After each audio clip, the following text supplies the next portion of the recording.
I am Bonnie Nelson. I am the business specialist on the Lake Ontario fruit team. I primarily work with commercial tree fruit growers and also berry growers as well. And one of the areas that I occasionally consult or help on are finding grant funding, which is a great supplement to or an alternative to commercial loans, which are pretty expensive still. So that's what we are going to be talking about today. Now, which comes first in the grant seeking process?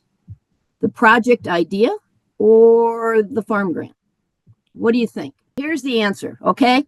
The idea for the project should come first. You should have a very clear idea of what you want to accomplish on your farm and have a good sense of whether it's feasible and when you can put it into action before you actually seek a grant.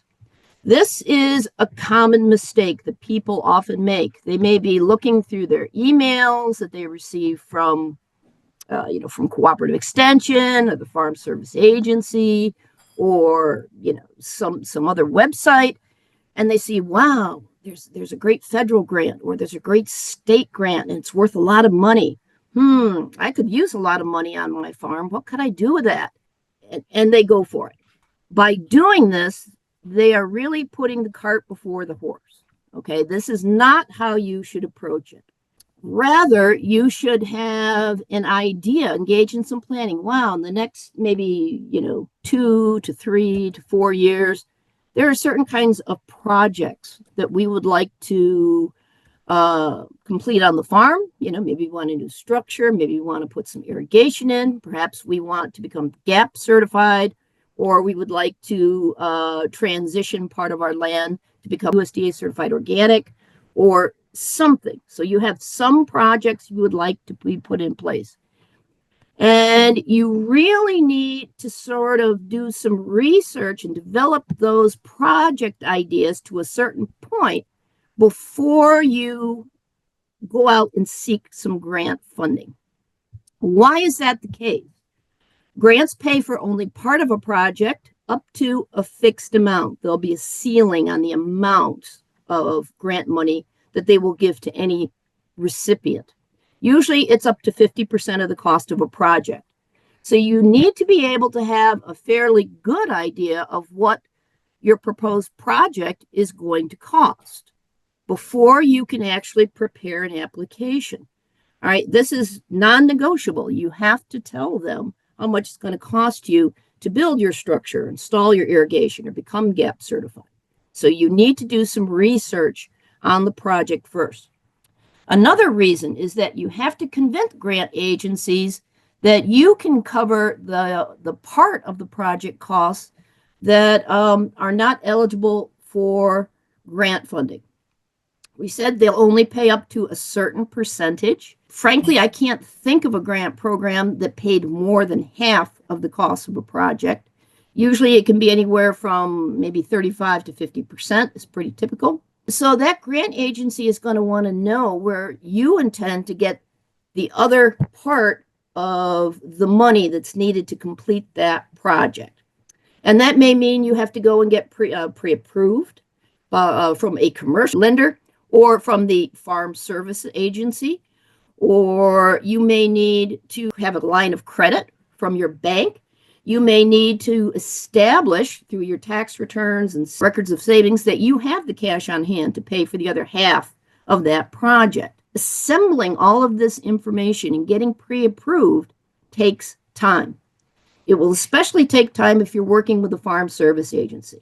They will fund farmers, frankly, that a commercial lender won't touch, but the process takes time. It's slow and has a lot of paperwork, at least the first time you apply for a loan. You need to plan in advance. It'll take at least 6 months to get approved for an FSA loan the first time around. Another reason is that you have to ensure that the proposed project is feasible, that you can actually complete it.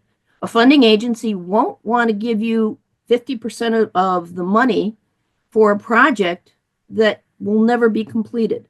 That is a default for them. It's certainly a black mark.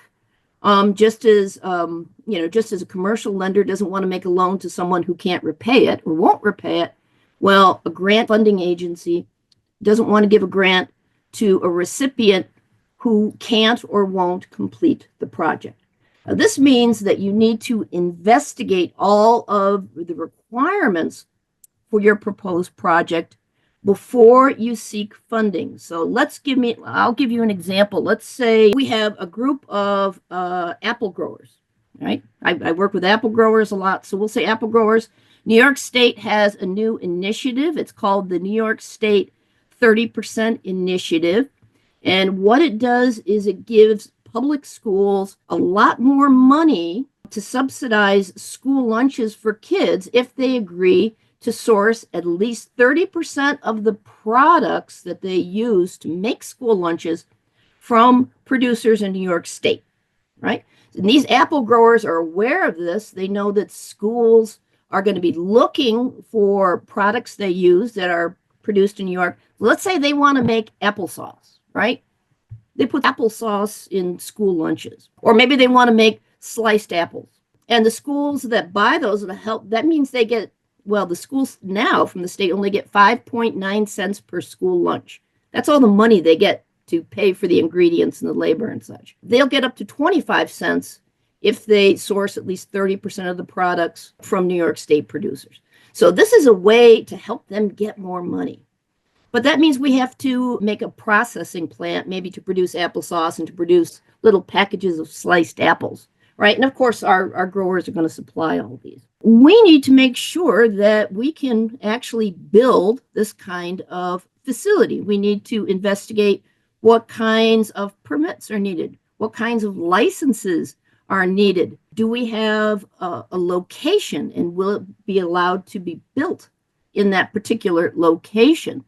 We have to find out what kinds of food safety certifications need to be met by both our facility and also by the growers who are going to be supplying our apples. We need to determine what kinds of distribution channels are available, what makes sense for us to use. So we need to do some research before we actually go out and seek the funding to build our processing facilities. That's going to help us sell more apples and get more apples products into schools. So there's a lot that goes into it. And you're going to want to demonstrate that you have done research feasibility and determined that the project is feasible, it can be completed, and you've basically done all your homework. And that's going to be part of your grant application. It's not unusual for a project of this sort to have a business plan, essentially, that reports on all of the permitting, the licenses needed. It'll describe the finances. You'll have blueprints for the structure, and you'll also describe different sort of bidding and distribution channels. All of this you have to learn about before you actually seek the funding. A final reason is because grants are offered sporadically, and they often have short application windows, which means that the funding agency will accept applications only for a few months. 2, 3, or 4 months are pretty common. There are very few funding agencies that will accept grant applications at any time. That means you only have a relatively short window of opportunity to actually write and submit your grant application. You don't really have time to be going out and determining feasibility and developing budgets and calling your zoning officer and things like that. You can do some of this, sure, but you probably don't have time to do it all from scratch. So for that reason, you need to do some project planning before you actually go out and apply for a grant. Now, project management is actually a process. Again, there's several steps. The first is just to define your goal and the scope and feasibility of your project. And that involves doing the kinds of things I just mentioned. You're going to want to plan the project, and this is where you actually determine the budget. How much is it going to cost you to build your applesauce making facility, your apple slicing facility? Will you have to buy trucks, or can you use someone else's? Can you lease trucks? Things like that. You'll establish a timeline. Okay, if we get funding in a year from now, When will we actually break ground? And when will we complete our plant? When do we have to have trucks in the parking lot? When will we start our bidding process so we can actually sell to public schools across the state? You're going to determine what you need. Well, you need contractors, you need equipment, you're going to need funding to cover the part of building costs that aren't covered in the grant. You're going to need permits, you're going to need licenses, you're going to need a lot of different things where you would actually get into the nitty-gritty of how you develop and build out this project. Then you're just going to actually start the project, hopefully on time. It means you're going to work on it every day, complete it. As you do this, you're going to monitor the budget, make sure you're not going over cost, make sure things are being done on time. When you're all done, you're going to, open a bottle of champagne, cut the ribbon, and you'll be in business.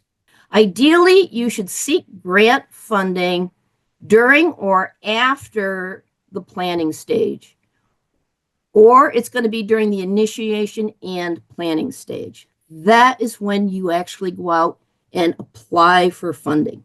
You can begin to look for likely funders before that, and it's a good idea to start doing that when you define your project's goals and scope. You're actually going to apply sometime during or at the end of the planning stage, because that's when you're going to have all the information on the feasibility and costs of your project. Grant programs are going to solicit applications periodically. Very often it's once a year. You should do a little, research in advance to try and determine when they typically open the application window. This will be determined by when the grant agency gets their funding that they in turn disperse to farmers. Every grant program that I'll talk about today will have contact people that you can contact to get additional information. So, and it will also include lists of very often prior projects, so projects they've funded in the past, and current grant opportunities. I urge you to look through those to get a sense of the kinds of projects a funder has funded under a particular grant program. Have they funded apple processing facilities? Have they helped people buy trucks and things like that? It will also, if you contact people, you can get a sense for when their grant window opens. Usually it will be about the same time every year, and it will usually be open for a few months, but it's not all the time. So you really need to time your project and your application in accordance with the application window from your targeted funder. If you are seeking a grant, you are going to go through a number of steps. There are actually 6 steps in what is known as the grant cycle. This is just the process of seeking and receiving a grant from start to finish. Grant cycle. The first 2 steps are the ones that you do before you seek the grant. All right. These are the things you're doing when you are defining your project and when you are developing your project, determining the budget and the timeline, determining feasibility. This is when you identify your funders. Okay, well, there's a value-added grant from the USDA. There might be value-added grants from the state. We might approach the county economic development office. They're a good possibility. And this is when you might approach them and start talking to them about your project. If they seem interested, or if a particular grant seems like a good fit, then you can say, okay, well, they usually accept applications maybe during the months of January through March every year. There's no reason to believe that's going to change this year. So you can begin to prepare your application. And that is step 3, creating the proposal. And you just want to make sure you get it in during the application window. 3 and 4. Okay, submitting the proposal basically means you're pressing a button on the computer. That's pretty much it. Then there'll be a waiting period, and that's because the representatives from the funding agency are comparing all the different applications it has received. Remember, this is a competitive process. There's never enough grant money available typically for everyone who would like it. And so they're going to go through the different applications. They're going to rank and rate them according to their criteria to determine which they think are the most deserving. And that is those that help them best meet their goals or their priorities, and those that are most likely to be completed. They will tell you how your applications will be graded, if you will, weighed and ranked. After that process is complete, the awards will be announced. Let's say our apple growers have been very successful.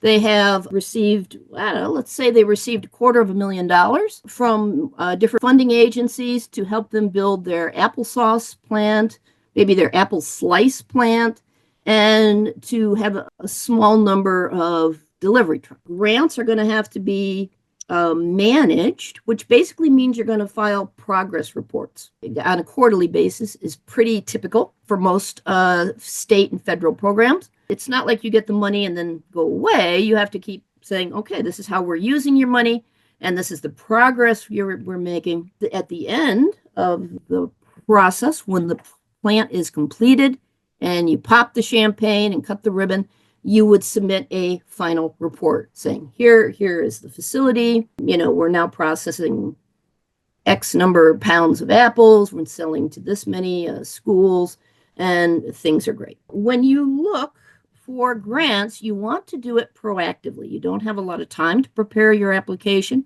You're not going to have time to do a lot of research, because that means more time spent looking for funders is less time spent creating a very competitive and compelling grant application. When time comes to prepare your application, you want to focus on doing that. You want to identify suitable funders and grant programs before you actually need to. That's what I mean by being proactive. And that's what we're going to talk about. Fortunately, the major funding agencies for farm grants make it fairly easy to do that. So that's good news for us. Okay, one of the best ways to do that is to register with federal and state funders. Basically, this means the USDA and New York State Agriculture Markets via their online portals. They have these online portals that allow you to learn about current, past, and future grant opportunities, to view tutorials about the grant process. You will also use these online portals to actually submit your grant applications. It's all done online.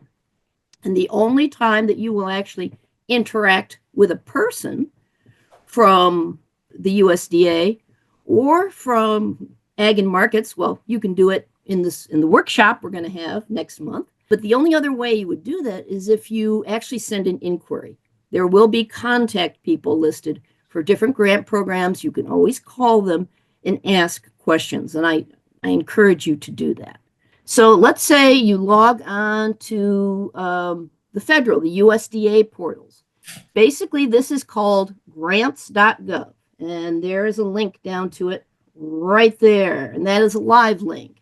And the federal government, the USDA, issues announcements that are called FOAs. This is a funding opportunity announcement. Now, this is just a document the federal agencies use to announce grant opportunities.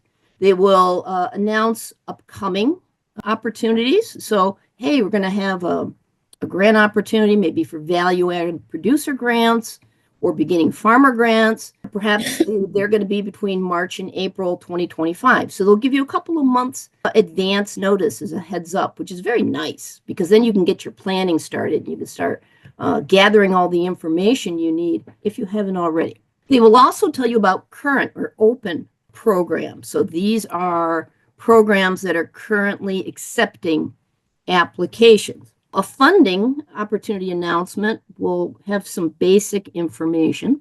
It'll tell you the type of funding available. Is it for renewable energy? Is it for beginning farmers? Is it for farmers or groups of farmers or cooperatives that want to build or improve facilities for packing, for distribution, for food processing, things like that? It'll tell you basically describe the projects they're interested in funding. It'll describe the application process. For example, it'll say, you have to submit your application online. It will provide you with a very detailed document called a request for application, or RFA. These are the directions for preparing your application. We're going to talk about those next week, so don't worry about those this week. It will give you a due date. Make sure you note the due date. Put it in your calendar. Put it on a Post-it note and put it on your fridge. Put it on the dashboard of your car. Put it wherever you think you're going to see and notice it, because the due date is non-negotiable. If you hit the submit button and you submit it even 1 minute too late, the application will be rejected. Obviously, things happen. It's a good idea to submit it at least 24 hours before the due date. One issue I always have with the folks, I submit a lot of grants for work. I don't actually submit them. Cornell doesn't allow us to. Instead, the Office of Sponsored Research does it for us. The Office of Sponsored Research is pretty busy. They submit grants for everybody, and so they tend to push things down to the wire, which drives me insane. For this particular grant program, they submitted it 26 minutes before the deadline, and I was a nervous wreck because I put weeks into this program, and they didn't submit it till 26 minutes before. If there had been a problem, it would have been ugly. Fortunately, it went through. I strongly urge you to make note of the due dates and to submit early. So if there is a problem, technology or connectivity or whatever, you can call the contact people and say, hey, I need some help. And at least then they'll know that, hey, something's going on. It'll tell you about the selection criteria. This is basically a description of how they intend to evaluate all of the applications they receive and select the best ones. You need to be aware of this when you write your applications, because it will help you increase the probability that your application will be successful. I'll give you an example. When I prepared the grant for this webinar, I discovered that, wow, I get like a lot of extra points if I can demonstrate that there is interest in this subject among farmers and ranchers. So I sent out a little one-question survey that said, are you interested in a grant on this project? Yes or no? And we collected that data, and because I was able to include the results of that survey with the application and thus prove that, yeah, there's grower interest, I got an extra 15 points, which made my application stronger than those that did not go to the effort to do that. That was actually up to 20 points. I submitted another grant for this year, and that was up to 20 points. So you want to pay attention to the evaluation criteria. It'll be supplied. You want to try and check as many of those boxes as possible. Make sure that you are going to get a maximum number of points, right? Increases the chance you're going to get some money. Now, to find funding opportunities from the USDA, this is how you do it. And you can go through and check these out. Okay, so you're just going to go to www.grants.gov. There is a tab on the menu on top that is Search Grants. This will bring down a window where you can put in key terms. For example, I think I typed in farmers, and that will do a targeted search of all grant opportunities that have an agricultural focus or eligible for farmers. Not all of them. For example, I kicked up a lot of USAID grants for developing countries, but I also found a couple of grants could potentially be useful for farmers. For example, the value-added farmer grant that would be very applicable for our apple grower who wants to make applesauce or sliced apples. I found beginning farmers. I found to partially offset the cost of GAP food safety certification and the cost of transitioning land and livestock to USDA organic certification. And these are programs that are open right now. You can also search upcoming opportunities in these search windows. So you can, again, get a heads up and do some planning, which is kind of nice. Registering or investigating grant opportunities from New York State agriculture and markets is very similar. The state, of course, New York likes to be different. So instead of FOAs, they call their announcements of a grant opportunity a notice of funding announcement. It's going to have the same information that an FOA will have. I will say that in a way, it's good and bad to be in New York State, not just because it's cold. It's good because New York, surprisingly, has, everybody thinks about New York City, but they offer a whole lot of grant programs for farmers and for value-added food processing, for programs that increase consumption of New York-produced farm products. So there's a lot of grant programs available. So you definitely want to go on Ag and Markets website and check them out. The bad thing is New York being New York, their website isn't all that easy to use. You want to go to the tab, the Funding Opportunities tab. You have to scroll down the page, and you're going to have to do more exploring on there because it's not as easy to use search terms. You can use search terms, but I find the results won't be as granular. I don't think Ag and Markets website is as user-friendly or intuitive as the federal site with grants.gov. This is a live link that's in the PowerPoint. You can go and check that out. And a NOFA will, again, include the same kind of information. You can reach out to folks, ask all the questions you like. We're going to have folks from Ag and Markets speak on the 20th of February. Another good source to learn about upcoming and open farm grant opportunities is the Farm Service Agency. Now, the FSA is sort of the financial arm of the USDA. There are FSA officers, the loan officers, in every county in New York State. Very often, every county will have 2 USDA Service Center FSA officers will be located only in one of them. So you have to make sure you call or visit the right service center. At the bottom of the page, I have included a link to a USDA Service Center locator. If you click on this, it will take you to a map of New York State. It shows all of the counties.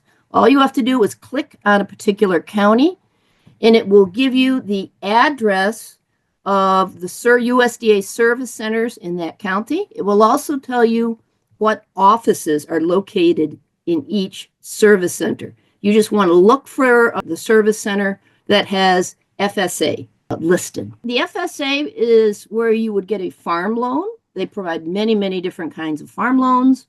They provide disaster relief, income support, particularly if something problematic has happened. And they also administer conservation funds and conservation programs. They don't provide grants. However, because they are a branch of the USDA, they typically disseminate announcements of different USDA grant programs in their monthly newsletter. They'll also send out email blasts, emails if you're signed up with their emails about, hey, there's this great program that's available. They'll tell you all about what it's about, what they're funding, who is eligible, and what the grant window is.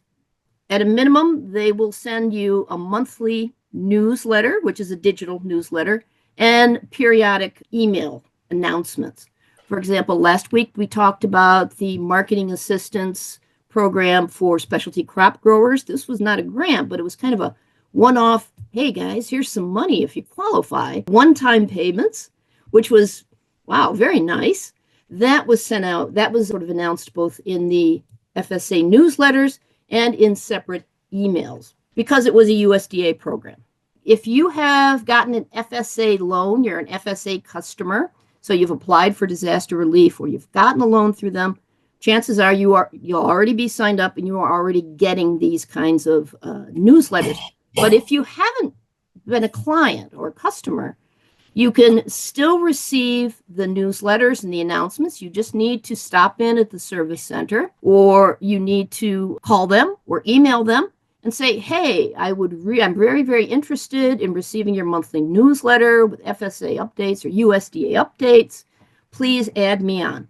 And they will be happy to do that. There is no cost. And that's a really good place to learn about opportunities. Okay, there are also county and city economic development agencies.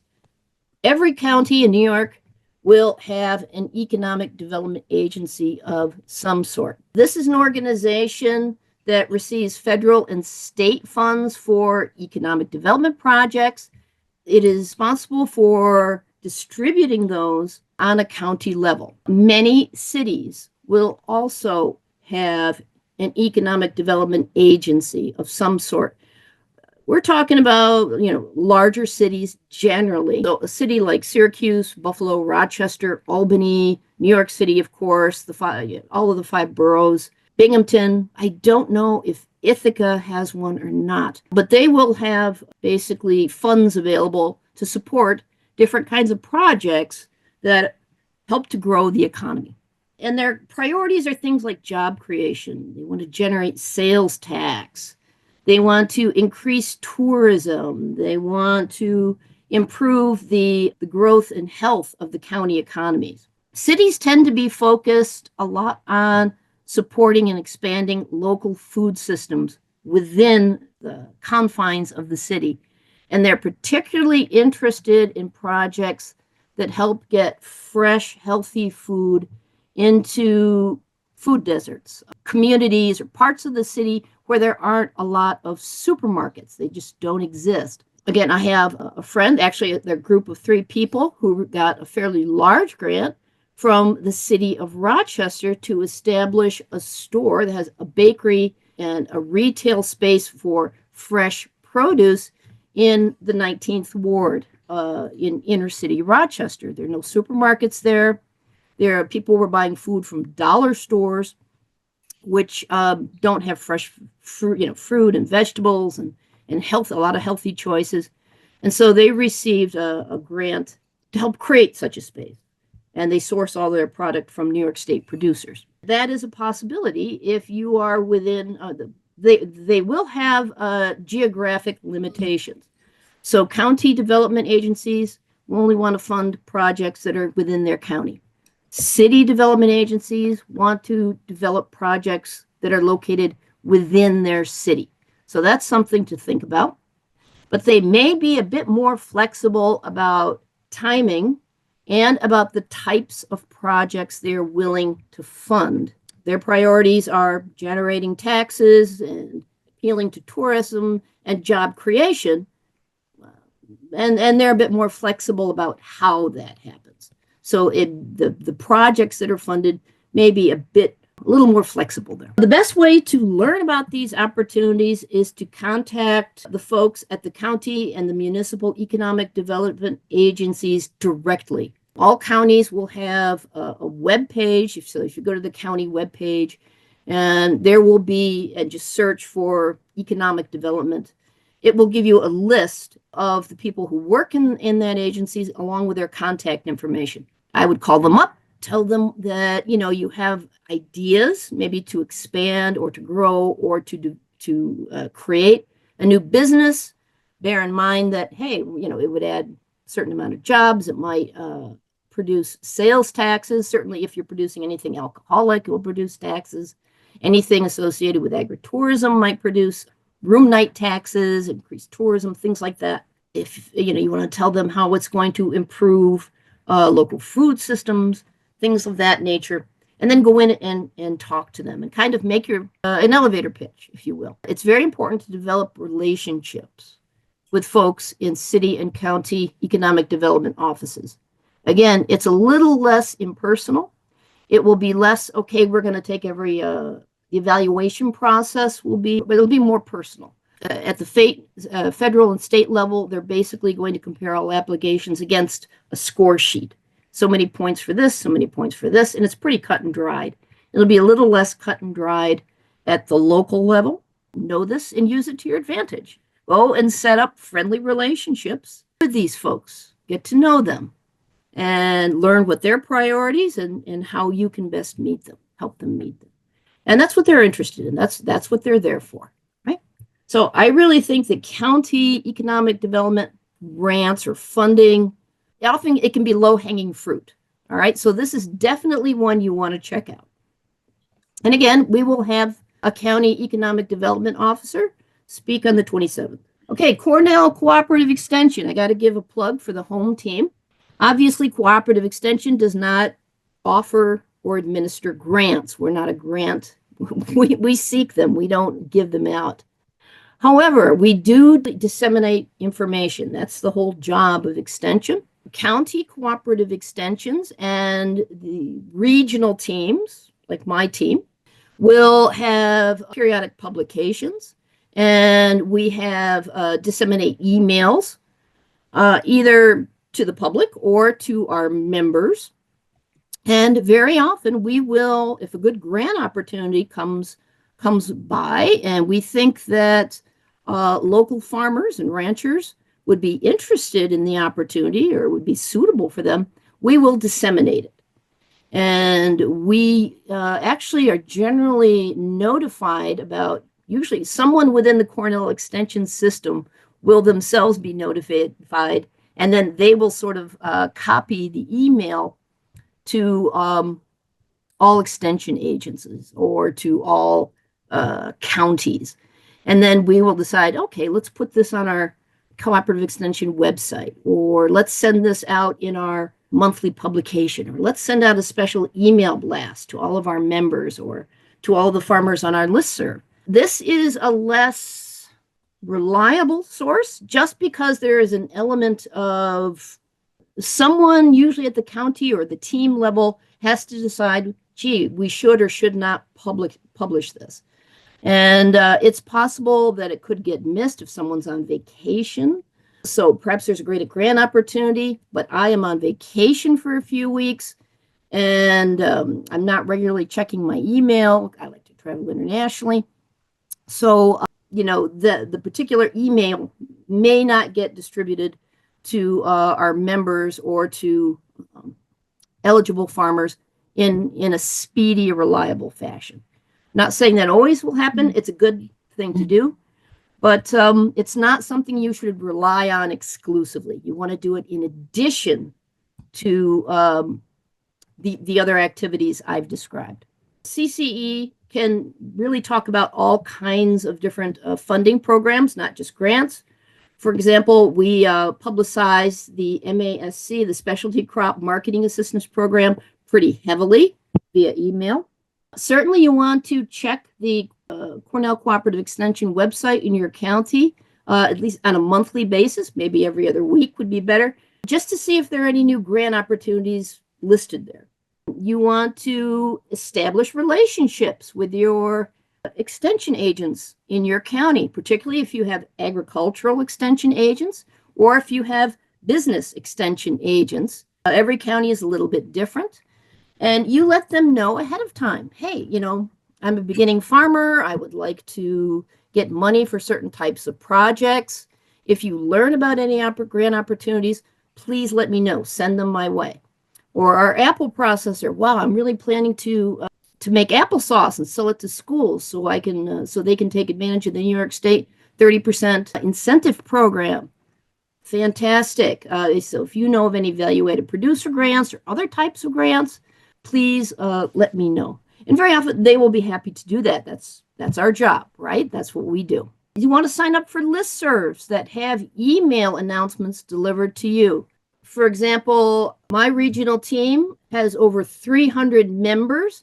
They do have to pay a small fee to join that, but some county agencies may also have listservs of farmers in their county where different kinds of events and announcements and educational programs are advertised. So you want to make sure you get on those. If it's at the county level, it should be free. And you can also sign up for publications. And again, they may or may not be free. The publications some of the regional teams do charge a membership fee. But again, different kinds of grant opportunities will be listed in these publications, particularly if we think that they're very suitable for the members we serve. New York State Farm Viability Institute is another great source for learning about different kinds of farm grant opportunities.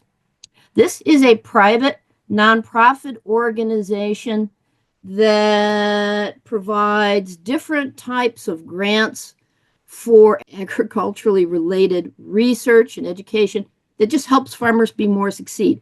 More recently, they have contracted with the state, New York State, to administer several of New York State's grant programs. So it's becoming a bit more, I won't say it's a one-stop shop, but they are administering more grant programs, which means they have more grant opportunities listed on their website. On February 27th, we're going to have someone from Farm Viability come and talk about their various grant programs that they are either offering or administering. But again, this is a private nonprofit organization. And these are some examples. They now administer the New York State Beginning Farmer Competitive Grant Program. If you have, and don't be fooled by the beginning farmer label. According to state and federal government, you are a beginning farmer if you have been farming for less than 10 years. So this doesn't mean that you're sort of new to farming, maybe you don't have land. If that's the case, sure, you're still a beginning farmer. But if you perhaps have taken over a farm or you are working on a family farm, maybe you've been farming 5 years, but now you're looking to expand or diversify, you are still considered to be a beginning farmer. Take advantage of these beginning farmer programs. If you have been in farming only for up to 10 years, it can be 9 years, and you can still be eligible. New York State Grown and Certified Infrastructure Technology Research and Development Grant Program. This is another new one that Farm Viability is administering. This year, they're focusing on grants for infrastructure and technology, but that could mean that it might include packaging, it might include processing, it might include distribution related projects, things of that nature. The Farm Viability Grant Program is their core program. It's the one that they themselves fund. Basically, this is funding for pilot projects that investigate the viability of innovative farming practices. And this can also include not only sort of production practices, but also marketing practices, sales practices. So if you're doing something kind of new and you think it has potential, maybe you would like to develop it further, and you think it could benefit farmers in general, a Farm Viability Grant may be for you. These are very much like SARE grants, Sustainable Agriculture grants. The best thing to do to learn about this is to periodically visit New York Farm Viability Institute's website. They have, if you go to their homepage, the homepage lists all the different grant programs that they administer, and it will take you to a page that talks about the availability and the timing of different funding programs. And again, there's contact information. So I urge you to reach out. I do strongly recommend that you do the assignment this week because it will pay off. It will help you learn about grant opportunities very, very early. Okay, basically, the assignment is to register your farm with the grant portals, grants.gov, and basically the grant portal for ag and markets. And this will allow you to receive basically online publications and emails about upcoming grant opportunities. So again, it's a way of giving yourself a heads up about future grant opportunities. And this is what you need to know when you're planning your projects. You can sort of time things. Now, you need to register your farm with both the federal and the state grant portals to receive notices about grant opportunities. And I know, you don't like to give out your email or maybe your farm's information, and I understand this, but you will need to register with the websites, with these portals, in order to apply for funding. So you can do it sooner and get a heads up about the grant opportunities, or you can do it later when you get the grant opportunity, but the grant application may not be as strong as it could be because you only learned about it a short while before it was due. Again, that's something we want to avoid. The more time you have to research the grant, learn about the eligibility requirements, to, write a detailed description of your project, the funding requirements. The stronger your application is going to be, the more competitive it will be, the more likely you will get money, which is what it's all about. What I've done is given you step-by-step directions for registering your farm for both the federal grant portal, and this is the state portal. As usual, New York State makes things a little more complicated. And grants.gov, the federal portal, you can basically go register for all federal programs at once. You will just start to get the emails and things like that. New York State makes you go to the page for each different grant program and register for each separately. Now, maybe the good side of that is you won't receive you won't receive emails for programs you're not particularly interested in. But it does mean that if you want to receive all grant notifications, which might be nice, you could always tell your neighbor, you could tell someone else, you could tell me, you could tell your county extension agent. You're going to have to go to each different grant program and register to receive notifications. So what I have done in these instructions is give you the basically the link in the description and the directions for one program. It is for the NYSERDA. Basically, this is a grant that funds renewable energy programs on farms and also in homes too, for people who own their homes. But if you wanted to, for example, put in a biogas facility, if you're a dairy farmer, big dairy farmer, and you want to start to produce methane power, to heat barns or to heat grain drying facilities or something like that, you could possibly get a grant from NYSERDA. If you wanted to put in solar panels and use solar panels to power your shop and your barns and your farm office and things like that, you might be able to get a grant from NYSERDA. So you will click on a drop-down menu, farming. You'll see a drop-down menu. It will say either you have to click on beginning farmers or on socially disadvantaged farmers. Just click on one. You'll see a list of loans and grant programs administered by New York State Agri-Markets. And it will list all the different grant programs. And then you have to go to those different grant programs and register on each page for the ones. But, that way you can pick and choose and you can decide how many notices you will receive. I would like to say make one final point about the beginning farmers and the socially disadvantaged farmers. As I said, beginning farmers is anyone who's farmed for less than 10 years. Let's say you want to build a big project. It's a multi-generational farm. Maybe there is a farmer who's been, maybe dad or granddad have been farming for 30, 40, 50 years. And there is a younger person who maybe has been farming full-time for maybe 5 years, 10 years. Basically, that farm will qualify for beginning farm grants and programs if the beginning farmer, the person who has been active in farming for less than 10 years, owns 51% of the farm. The same is true with socially disadvantaged farmers. Both the federal and state government sets aside additional funding for beginning farmers and socially disadvantaged farmers. They also have additional grant programs for those two groups. Socially disadvantaged farmers are groups of people who have historically been excluded from agricultural funding.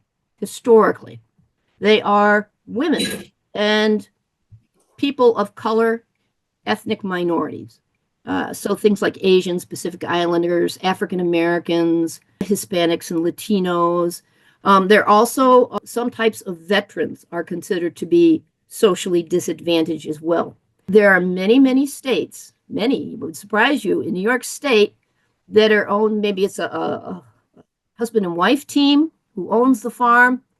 If you look very closely at their legal status, you'll find that the wife owns 51% of the farm. Why is that?